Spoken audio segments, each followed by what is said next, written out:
আসসালামু আলাইকুম বন্ধুরা, কেমন আছেন সবাই? আশা করি সকলেই অনেক ভালো আছেন। তো বন্ধুরা, বন্যাতে মানুষের মৃত্যু সেলিব্রেট করার পর আওয়ামী লীগকে আর রাজনৈতিক দল হিসেবে বিবেচনা করার কোনো সুযোগ নেই, বরং ক্লিয়ারলি বলতে পারতে হবে আইএস বা আল কায়েদার মতো আওয়ামী লীগও একটা জঙ্গি সংগঠন যারা মানুষের রক্ত দিয়ে সেলিব্রেট করে।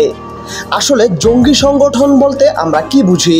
যারা মানুষের জীবনের চেয়েও নিজের আদর্শকে বেশি গুরুত্ব দেয়, মানুষ মেরে হলেও নিজেদের দলকে জিততে দেখতে চায়। আওয়ামী লীগের মধ্যে এর সবগুলোই আছে।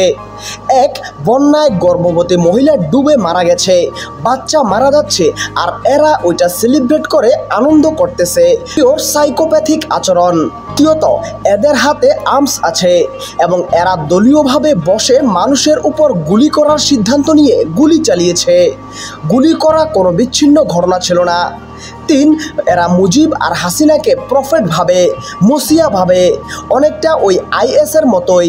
হাসিনার কথা শুনে এরা মানুষ মারতেও একদমই দ্বিধা করে না। চার, এরা প্রকাশ্যে অন্য দেশের হস্তক্ষেপ দাবি করে। একটা রাজনৈতিক দলের মিনিমাম ক্রাইটেরিয়া হলো দেশের সার্বভৌমত্বে আপনার বিশ্বাস করতে হবে। আওয়ামী লীগ যেটা একদমই করে না, এবং আওয়ামী লীগ এবারেই প্রথম ক্ষমতাচ্যুত হয় নাই, এর আগেও 3 বার ক্ষমতাচ্যুত হয়ে আরো ভয়ঙ্করভাবে ফেরত এসেছে। সাজানো গোছানো দেশকে ভারতের কাছে বিক্রি করে দিয়েছে, ব্যাংক লুট করে সব সাফ করে দিয়েছে। আবারও কি সেই সুযোগ তাদের দেওয়া উচিত? আমি মনে করি না। দেশের মানুষ কষ্ট করে পকেটের টাকা খরচ করে দেশ আর অর্থনীতি গোছাবে, এরপর 15 বছর পর আবার মুজিব সেনারা এসে লুটের পসরা সাজাবে, দেশ ভারতের কাছে বর্গা দেবে। এই সাইকেল কি চিরকালই চলবে?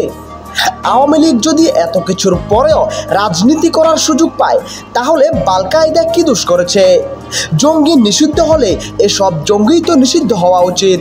সাপ লুডু খেলা বন্ধ হোক। এই দেশ ভঙ্গুর অবস্থায় আছে।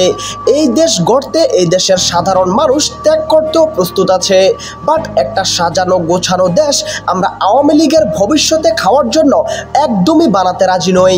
অবিলম্বে এই সন্ত্রাসী দলকে বাংলাদেশের রাজনীতি থেকে নিষিদ্ধ করা হোক।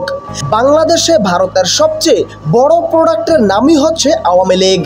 আওয়ামী লীগকে অন্তত রেখে এই দেশকে ভারতের দখলমুক্ত করা কোনোভাবেই সম্ভব না। আশা করি বুঝতে পেরেছেন।